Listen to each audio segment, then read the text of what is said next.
Gold trusted gold buyers మీరు తాకట్టు పెట్టిన బంగారాన్ని విడిపించి ఈ రోజు ఉన్న మార్కెట్ ధరకు కొనబడను. అండ్ మీ మీద నాకు ఒక కంప్లైంట్ ఉంది సార్. ఆ కంప్లైంట్ అంటే అది నాది కరెక్టేనా లేదు నువ్వు తప్పుగా అర్థం చేసుకున్నావు రాజా అంటారా? నేను అడుగుతాను, మీరు చెప్పండి దానికి. దాసరి నారాయణరావు గారు సార్ ఇండస్ట్రీకి పెద్ద దిక్కు.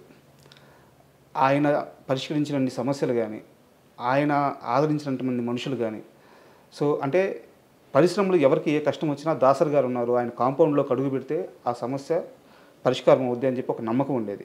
అయితే దాసరి గారి చుట్టూ ఒక కొంత వలయం ఉండేది మీలాంటి వాళ్ళు. ఆ సమస్యల్ని ఫస్ట్ విని ఫిల్టర్ చేసి దాసరి గారి దగ్గరికి తీసుకెళ్ళింది మీలాంటి వాళ్ళే, ముగ్గురు నలుగురు ఉన్నారు. సో ఇక్కడ అన్ని వింగ్స్ గురించి మీకు ఒక అవగాహన ఉంది. ఈ రోజున ఇండస్ట్రీలో దాసరి గారి స్థానాన్ని ఎవరు రీప్లేస్ చేయలేరు. అది నేనే కాదు, మీరు కాదు, అందరూ చెప్తున్నమాట. ఎందుకంటే స్టార్స్ ఉన్నారు కానీ చిన్న చిన్న కార్మికుల కోసం సమయాన్ని వెచ్చించలేరు వాళ్ళు అని చెప్పి ఉన్నారు. నా కంప్లైంట్ ఏంటంటే మీ విషయంలో చిరంజీవి గారితో మీకు క్లోజ్ అసోసియేషన్ ఉంది, బాలకృష్ణ గారితో క్లోజ్ అసోసియేషన్ ఉంది, మోహన్ బాబు గారితో క్లోజ్ అసోసియేషన్ ఉంది. సార్ ఇక్కడ ఇండస్ట్రీ అంటే ఏంది అనే పరిస్థితి నిజంగా సమాధానం లేదు. ఇండస్ట్రీ అంటే ఎవరంటే చెప్పే సమాధానం లేదు. ఈరోజు మీకు అన్నిటి మీద అవగాహన ఉండి వీళ్ళందరితో ఒక పరిచయం ఉండి మీరు ఎందుకు వీళ్ళ ముగ్గురులో ఎవరో ఒకరు పక్కన చేరి మనం చూసుకుందాం, నేను చూసుకుంటాను, మీ స్టార్ పవర్ అండగా ఉంటే నేను ఫీల్డ్ వర్క్లో నేను చూసుకుంటానని చెప్పేసి అన్ని విషయాల మీద అవగాహన ఉన్న మీరెందుకు కామ్ అయిపోయారు సార్? ఇది సర్వీస్ చేయటానికి ఎఫోర్డబిలిటీ ఉండాలి సార్. నేను ఇందాకే చెప్పాను, ఫస్ట్ క్వశ్చన్లోనే చెప్పాను. జీవితం, నిజ జీవితం వేరు, ఈ మీరు మాట్లాడుకోవటం వేరు సార్. ఇప్పుడు మీరు నలుగురికి నేను అవైలబుల్గా ఉండాలి, 100 మందికి అవైలబుల్గా ఉండాలి. దాసరి నారాయణరావు గారి ఇంట్లో రోజు ఒక 100-200 కాఫీలు టీలు పెట్టేవారు. ఒక 30-40 మంది భోంచేసేవారు రోజు, 2 పూట్ల. సాయంత్రం టిఫిన్లో ఒక 40-50 మంది తినేవారు. ఆయన నెలకి ఒక 15-20 మందికి నెల జీతం డబ్బులు పంపించేవాడు, సంబంధం లేకపోయినా. అవసరం మీరు ఇందాక అడిగారు కష్టాలు ఉన్నవాళ్ళు అని చెప్పి, అటువంటి వాళ్ళు తెలిసిన వాళ్ళకల్లా డబ్బులు పంపించేవాడు నెల కవర్లు వెళ్ళి. న్యూ ఇయర్ రోజు డబ్బులు ఇచ్చేవాడు, అయ్యప్ప మాలేసినప్పుడు డబ్బులు ఇచ్చేవాడు. ఏదో రకరకాలు చేస్తూ ఉండేవారు. ఇది కాకుండా సమస్యలకి చేస్తూ ఉండేవారు. మళ్ళీ పెళ్ళిళ్ళని పెటాకులని పోయినప్పుడు వచ్చినప్పుడు ఇస్తూ ఉండేవారు. ఇందులో ఏ ఒక్కటి నేను చేయలేను. నేను ఒక్కళ్ళకి రోజు ఇప్పుడు ఫర్ ఎగ్జాంపుల్ మీరు సమస్య ఉండి వచ్చారు, మీకు మంచినీళ్ళు కూడా నేను ఇవ్వలేను సార్. పూర్వకాలంటే మంచినీళ్ళు ఫ్రీగా వచ్చాయి, ఇప్పుడు మంచినీళ్ళు వాటర్ బాటిల్ కొనాలి. వాటర్ బాటిల్ కొంటే 10 రూపాయలు అవుతుంది. మీకు మంచినీళ్ళు ఇస్తే నేను 10 రూపాయలు ఖర్చు పెట్టాలి. సమస్య మీది, ఖర్చు నాది. నేను పెట్టే పరిస్థితిలో లేను, నేను చేయలేను అంత. సో చేతకాని విషయంలో జైలు పెట్టి ఎవరికి న్యాయం చేయలేను. ఫర్ ఎగ్జాంపుల్ మీరు చెప్పిన పలానా హీరో గారితో అసోసియేట్ అయ్యి చేయమన్నారు. సో నేను దగ్గర రోజు ఆయన ఇంటికి వెళ్ళాలి, అది మా ఇంట్లో ఉండాలి. మా ఇంట్లో ఉంటే చెప్పిన ఖర్చులు నేను భరించలేను. ఆయన ఇంటికి వెళ్తే ఆయన చిరాకు పడతాడో ప్రేమ చూసుకుంటాడో తెలియదు. వాళ్ళ ఇష్టాలు ఉండాలి, వాళ్ళ సైడ్ నుంచి అది ఉండాలి. మన సైడ్ నుంచి మనం వెళ్ళి దాన్ని బలవంతంగా రుద్దకూడదు. ఇప్పుడు దాసరి నారాయణరావు గారితో కూడా నేను ఇక్కడ దాసరి నారాయణరావు గారు ఒక స్టేజ్లో నేనే ఇక్కడ ఉండేవాడిని, నారాయణరావు గారు తర్వాత వచ్చారు ఇక్కడికి. సో ముందు నేను నా దగ్గర చేస్తూ ఉన్నవాళ్ళు, ఆయన వచ్చిన తర్వాత ఆయన ఆల్రెడీ మాకు చాలా మెడ్రాస్లో చేస్తున్నారు కాబట్టి ఆయన దగ్గరికి నేను ఇద్దరం ఆయన నన్ను పిలిచి ఇక్కడ హైదరాబాద్ విషయాలు నాకు ఎక్కువ తెలుసు కాబట్టి నన్ను అడిగి చేసేవారు.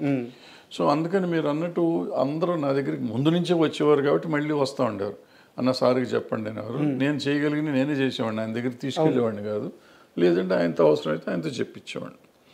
సో ఇప్పుడు మీరు అడిగిన ప్రశ్నకి సమాధానం, ఇప్పుడు దాసరి నారాయణరావు గారు లేరు, ఆ ఖర్చు భరించేవాళ్ళు లేరు, అంత కాంపౌండ్ లేదు ఇక్కడ, ఎక్కడ మన దగ్గర ఇల్లు లేదు, ఈ జరగని పనులు ఇవన్నీ. మరి ఎవరు సార్ ఇండస్ట్రీ పెద్ద? ఇప్పుడు ఇంకా పెద్ద, అసలు పెద్ద అనేది ఉద్యోగం కాదు, ఇది ప్రెసిడెంట్ ఆఫ్ ఇండియా లాగా పోస్ట్ కాదు అది. ఆయనకి తెలియకుండా ఇప్పుడు ఒక మనిషి ఒక దాసరి నారాయణరావు అవ్వలేడు నాకు తెలిసి. ఎవరు?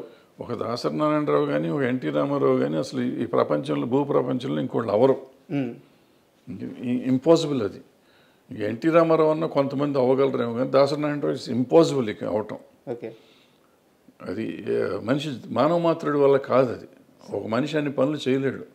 ఆయన ఏంటి writer, director, actor, distributor, exhibitor, producer, lyric writer, dialogue writer, story writer, paper editor, politician, MP, తర్వాత మినిస్టరు, ఇది కాకుండా కాపు సంఘం వాళ్ళ గొడవ, అక్కడ నాయకుడు ఏది కాదు.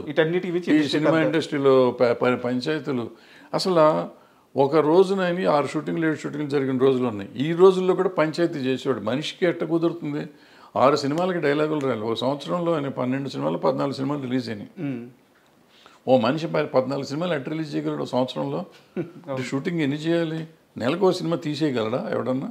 ఇవాళ తీస్తానికి 3 ఏళ్ళు పడుతుంది ఒక సినిమా తీస్తానికి. కథ రాయడానికే 2 ఏళ్ళు పడుతుంది. 6 నెలలు లేకపోతే కథ రాయమంటున్నారు ఇప్పుడు కొత్త డైరెక్టర్లు అందరూ. ఇప్పుడు ఈ పరిస్థితుల్లో ఆయన ఎట్ట చేసేవాడు ఏంటి? అలాంటి మనిషి అసలు రాడు.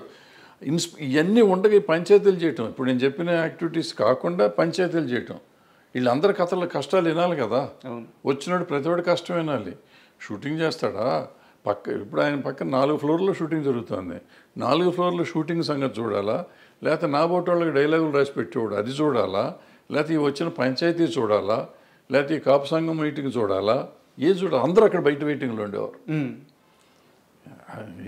మానవుడికి సహజం అది కుదురుతుందా? ఇవాళ మీరు చెప్పే ఎవరికన్నా ఏ పెద్దలకన్నా కుదురుతుందా? చేయగలరా? ఇంపాసిబుల్. అది గురించి మర్చిపోండి. సో ఆ పెద్ద అనేది లేదు, పోస్టు లేదు, ఏం లేదు. ఆయనకి ఏదో వచ్చేసింది, జరిగిపోయింది, ఇంకెప్పుడు జరగదు ప్రపంచంలో. అది ఆయన తెచ్చుకుంది కాదు, ఆయన స్వభావం వల్ల స్వభావం వల్ల వచ్చింది ఆయన. ఇప్పుడు నేనే వెళ్ళాను సినిమా ప్రాబ్లం వస్తే, ఆయనకి నాకు పరిచయమే లేదు, వెళ్ళిపోయి అన్నాడు ఏదో ఆయన చేసి పెట్టేవాడు.